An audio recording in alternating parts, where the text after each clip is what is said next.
All right. So today we're going to talk about inequalities. And we are going to first write these graphs in interval notation and inequality notation. So we're going to express our answers 3 different ways: graphs, inequality, and interval notation. All right, so the first thing is the dots. And I don't know where you want to put this, but if you do not have the or equal to line under your dot or under your inequalities, they would be open circles on your graph.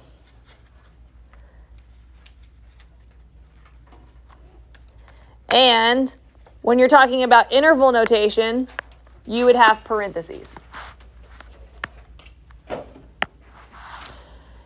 If you do have the or equal to line,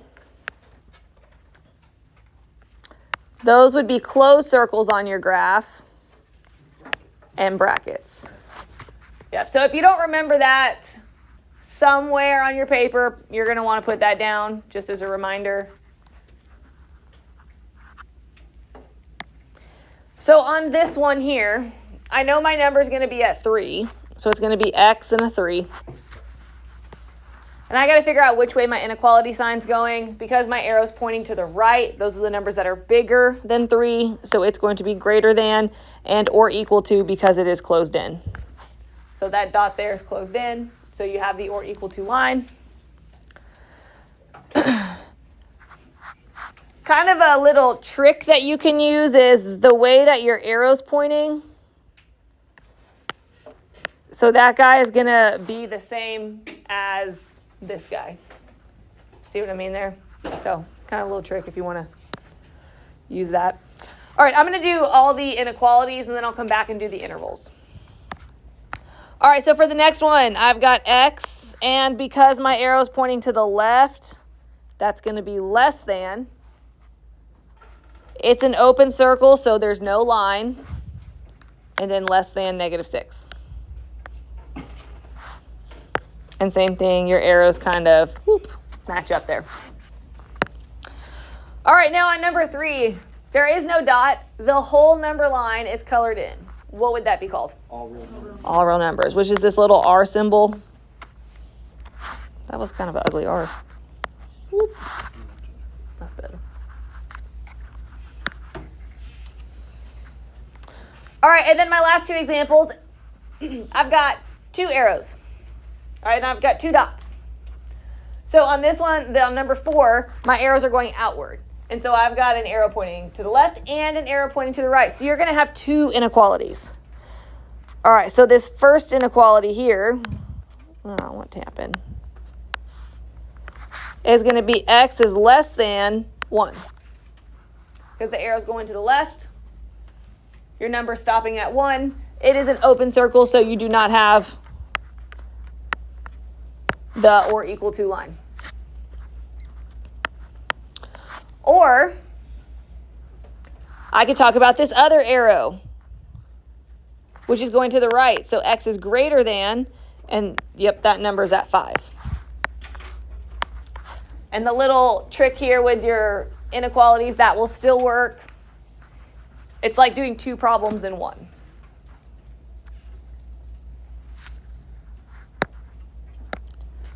All right, now our last example is when your arrows are pointing inward and it's including just the area between these 2 points. So you have a starting and a stopping point. You're not going to go forever and ever to infinity. So when you have a starting and a stopping point, the inequality notation is going to look like this: less than x less than. And my starting number is going to go first. My ending number is going to go at the end. So on my little chart here, what is the very, very starting number? -1. And is that going to have a line underneath or no line? Yes, a line. Because it's closed, because this is a closed dot. What is my ending number? 8. And is that going to have a line? No, because it is open. So this one will not have a line. And so this will take care of the entire, starting and stopping with the whole line. So if you have one line, you're going to have one inequality. If you've got 2 lines both pointing outward, you'll have the 2 inequalities. All right, so for interval notation. When you're doing interval notation, that's with the brackets and the parentheses. I kind of like to think about interval notation as going left to right, left comma right. So I ask myself, what's the very, very left side of my number line, the very, very right side of my number line? So on this first guy here, this guy here is going left all the way to 3. So it's going to start at 3. 3 gets a bracket because it's included, it's closed in. And then it's going right all the way to forever, which would be infinity. So these arrows are going to infinity. All right, so on number 2, we have to start with the left side. Where's the left side going? Infinity. So you have to start, negative because it's going to the left. So you have to start with negative infinity first. And then you're going right all the way to negative 6, which is going to get a parentheses because it's not included. All right, how would I write the all real numbers in interval notation? Parentheses, negative infinity, comma, infinity. Yes, perfect. So negative infinity to infinity, both with parentheses. All right, so now for the double one, the one with 2. We're going to have 2 intervals. So we're still going to go left to right. So I'm going to start all the way on the left side, which is going to be negative infinity. And so we're going to go negative infinity all the way to 1. And then there's a symbol in between my intervals. Do y'all remember the symbol? Yeah, it's this weird U. It stands for union. If you don't put the U, I wouldn't count off. But if you see the U, that's all it means. It just means it's all part of one graph. And so then my next interval is going to start up at 5 and go to infinity. And then my last interval here is going to start at negative 1 with a bracket because it's included, and it's going to go to 8 with a parentheses because it's unincluded. It is one line here, so it is one interval. So that one was not going to be a union situation. All right, so we're going to end up solving these guys by hand. And so the main rule for inequalities is when you multiply or divide by a negative number, you have to flip inequality sign.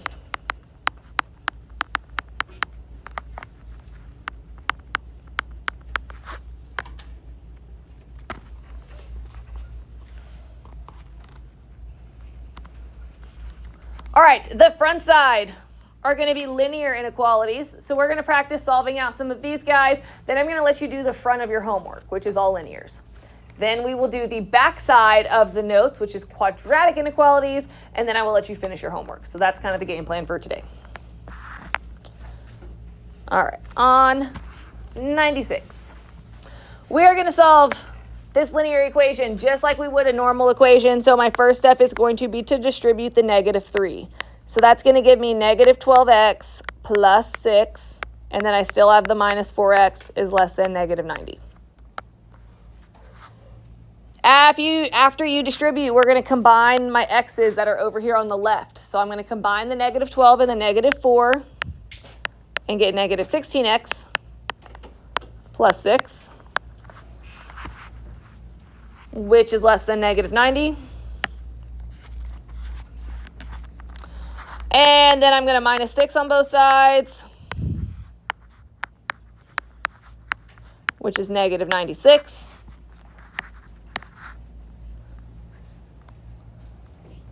And then I'm going to divide by negative 16. Because I'm dividing by this negative 16 right here, what do I got to do to my inequality? Flip it. So it's really going to be x is greater than, and what is 96 divided by 16? 6. So that's my answer in inequality notation. So now I'm going to graph it on my number line at 6. Is it going to be open or closed? Open. And which way is my arrow going to go? To the right. To the right, because this guy here is a greater than sign, so we want the numbers bigger. And you also can do that little trick here, greater than greater than. Now I also want to practice writing my guy in interval notation. So my graph is going all the way left to 6, which is going to be parentheses, and going right to infinity. So that would be your answer written in interval notation.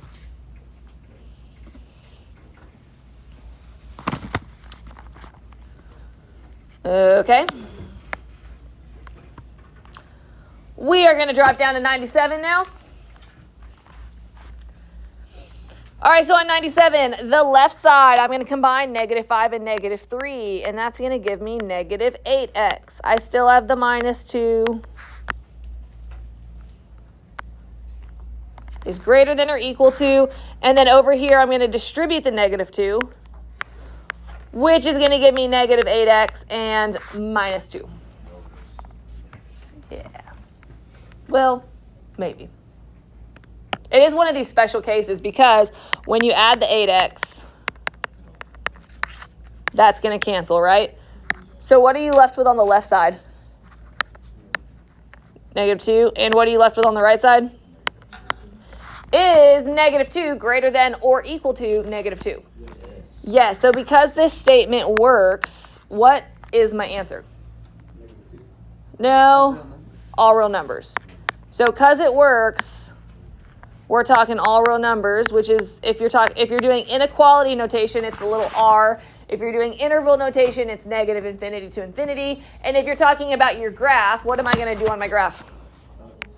Yeah, just one big line. You can either do it on top or you can do it like above it, which you might be able to see better on your paper.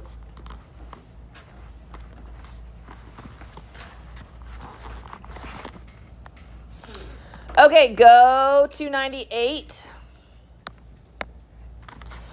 All right, on 98, I'm going to distribute my -5, which is going to give me 10x plus 35 is less than or equal to 7x plus 23.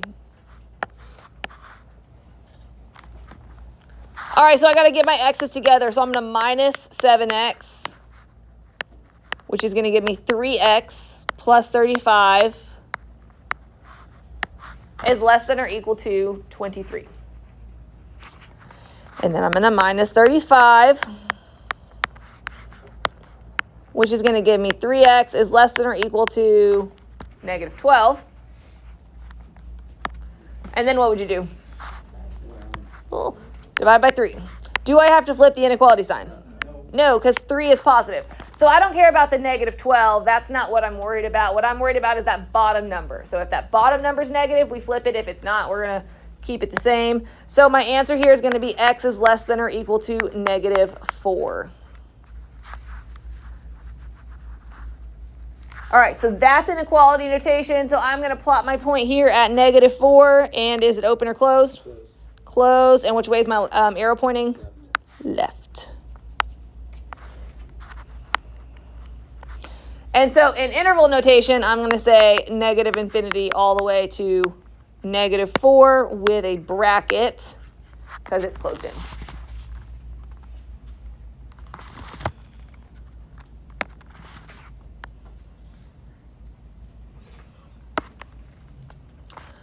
Okay, last one on the front, and then you're going to work on your homework for like 10 minutes. We're going to distribute, and you get 40 minus 16x is greater than. We're going to distribute over here. -10x plus 40 minus 6x. Combine my x's,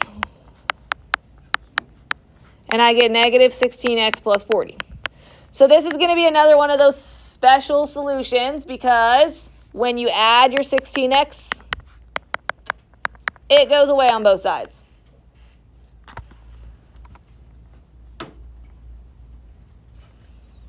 So what are you left with on the left side? 40, and then 40 on the right. So is 40 greater than 40? No. No. So this one does not work. So this would be a no solution, or you can write no solution. And if you have a no solution, you don't do anything to your number line because none of those numbers work. So you just leave it blank. Does that make sense? All right. We're not done with notes yet. But I'm going to give you, so I take a break from talking so much, I'm going to give you a little bit of time. You're going to do the 6 questions on the front. I'm gonna finish handing out these homework quizzes.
I'm good to grade now.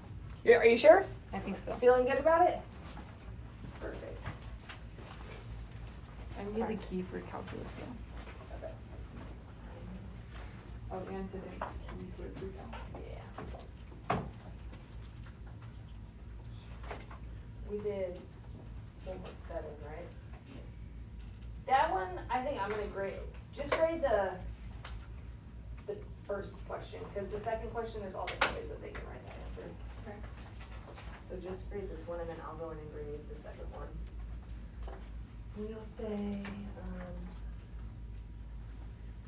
10 points for prone denominator, 10 points for keep change flipping, and 10 points for getting answer. So that's 30. And then for myself, for that, for that. But I'll grade the second one. If some of them are like obviously good, you know, like you can do 100. But if there's any that you're questioning, just set them on the side and I'll grade them.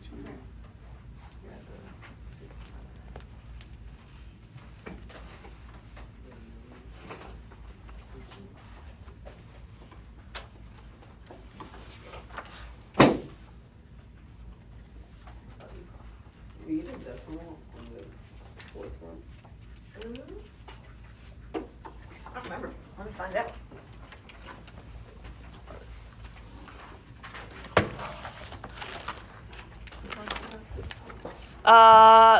I didn't get a decimal. I didn't get a decimal on any of the front. Wait, I don't got the decimal. Oh yeah, I got 12.375 That's what I got. because you distribute the 8 Okay. and then you get that. Yep. And then you add the 3 over and you get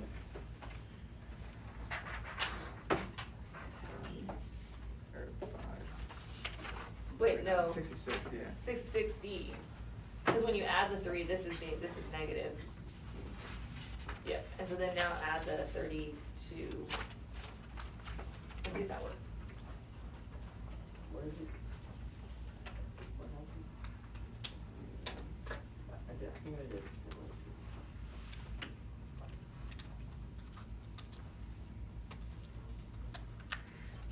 Over here, the negative 35, right?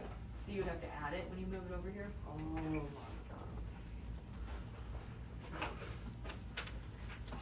You can't read your own handwriting. You turned your 26 into a 20. Yeah, because I think it's, You can't return. I don't know how, this is Me too. maybe like this. and- Yeah. I know.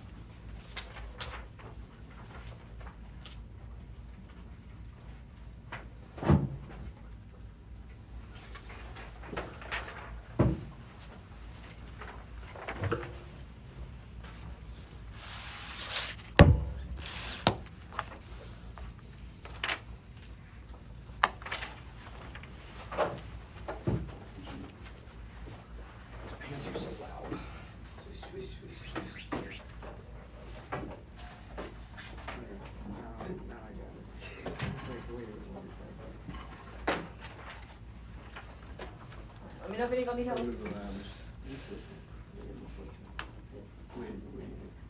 Did you choose it? As you So, I added a 3, 160. And then you add this over. Maybe 120. wait, are you sure?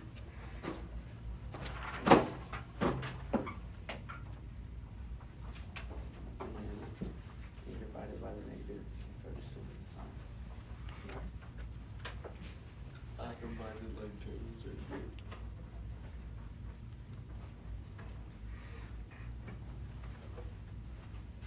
Wait, it's still using the same answer though. I got 12. I actually made the they combine those.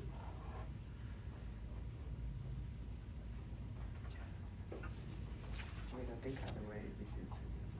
If I got 12 and you got 8, what does it say? Because you added the. If I do this, I think I'm right. But I'm not sure. I think what to.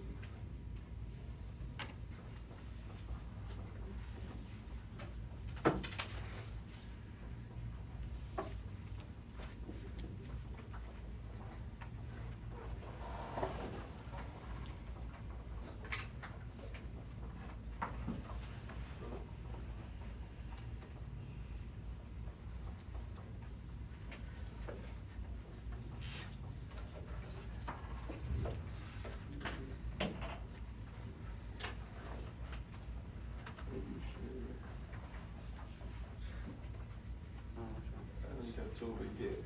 What did I do? I think either way, because you, even if you combine them, it's still the same answer. Because, like, you still add both of them over. I just added 3 and then added How'd you 3. get 8? Kind of wrap up the one you're on. Oh, wait.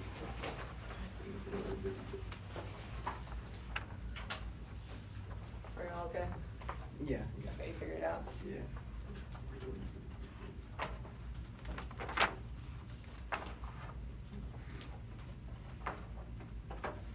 Goodness.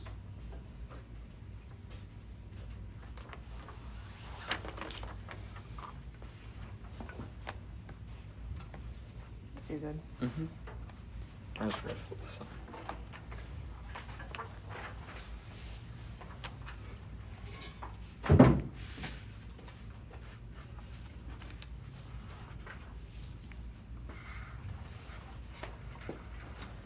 Okay. I'm going to do the next couple examples. You still should have time to finish your homework at the end of class. We still got 20 minutes left. This isn't going to take 20 minutes. But I want to talk about the quadratic inequalities. All right, so flip over your notes. We're on example 100. So on this guy here, you're going to solve this quadratic inequality like we solved the quadratic equations. All right, you can either factor, quadratic formula, all those good things. Most of these guys are going to be factorable, so that's what we're going to do because that's the easiest way. So make sure everything is moved to one side, which on 100 it already is, and then we are going to factor. So what are two numbers that multiply to give me negative 30, but add to give me negative 1? Negative 6, positive 5. Yes. And then we're going to take each one of these factors, and we are, my voice kind of cracked, and we are going to set it equal to 0. So I get x equals 6 and x equals negative 5. So notice I've kind of disregarded my inequality sign. My inequality sign doesn't really apply until now. So once you get your numbers, we are going to put them on my number line. Well, because there is no line underneath, my circles are going to be open. So at 6, I'm going to do an open circle, and at negative 5, I'm going to do an open circle. But now I need to know which way my arrows are going to go. Are they going to go in or are they going to go out? And to do that, I'm going to have a test number. All right. What would be the easiest number to test? 0. All right. I'm going to test 0. And you can plug it back into anything. Normally, I go back up to the very, very original, and I plug my test number in. So I've got 0 minus 30, which is greater than 0. So is negative 30 greater than 0? No. No, because it's negative, right? So my test number doesn't work. So where are my arrows going to go? Out. All right, my arrows are going to go out. Bless you. Bless you. So if it's no, then they go out. If it's no, they're going to go away from your test number.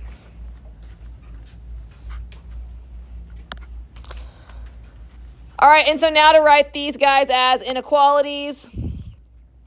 My inequality is going to be x is less than negative 5, or x is greater than 6. All right, so coming from right here, this guy's pointing to the left, so x is less than negative 5, but this one here is pointing to the right, greater than 6.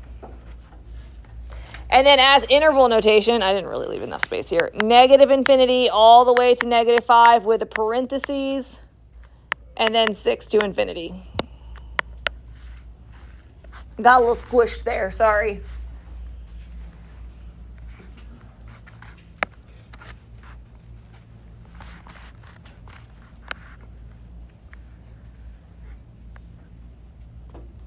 All right, let's drop down to 101.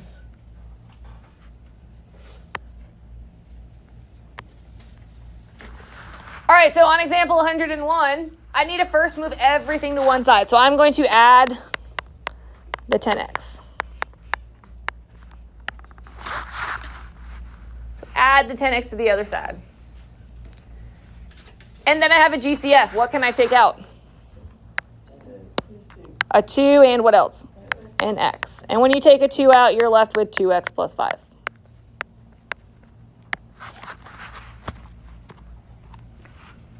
And that's as far as I can factor this one. So I'm going to take 2x,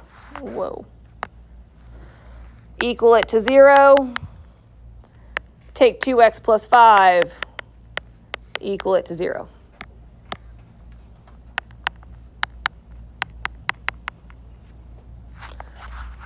All right, so on this first equation, I've got the 2x equals 0, so I'm going to divide by 2, which is just going to give me x equals 0. And on this other one, I'm going to minus 5 and then divide by 2, which is going to give me negative 2.5. I'm using a decimal because that's a little bit easier to plot on my number line. So 5 divided by 2 is 2.5. All right, now are these guys going to be open or closed? Open, because there's no or equal to line. So I'm going to plot an open dot. That wasn't super open. I'm going to plot an open dot at 0 and at negative 2.5, which is kind of like halfway in between negative 2 and negative 3. So on this one, can I use 0 as my test number? Nope. No, because 0 is one of my actual answers. So I have to use a different number. What would be another number we could use? Even easier than negative 1. Positive 1. How? So it doesn't. You can use any test number. It doesn't have to be in between my circles. Yes. So that's a good point. So we can use any test number. So if I'm not going to use 0, I'm going to test 1. And then I don't even have to mess with negatives or anything like that. All right, so I'm going to come back. You can plug it in to any one of your options, but just to keep things simple, I always go back to just the very, very original. And when I plug 1 in, I've got 4 is less than negative 10. Is 4 less than negative 10? No. So we need to go away from my test number. Now, on this one, my test number's on the outside, right? So I need to go inside with my arrows. So you have to go away from your test number because the test number doesn't work. So they go towards each other? Yep. So they'll go towards you. It's either going to go inside or outside. They won't go both in the same direction. That would be weird. All right, so this is the one inequality. So one interval and one inequality. So in inequality notation, it's going to go from negative 2.5 is less than x is less than 0. An interval notation is going to be parentheses negative 2.5 to 0. Did you need me to do another one, or would you rather work on your homework? You're good. I'm good. I'm good. You're good? Yeah. Okay. If y'all get stuck or need help, let me know.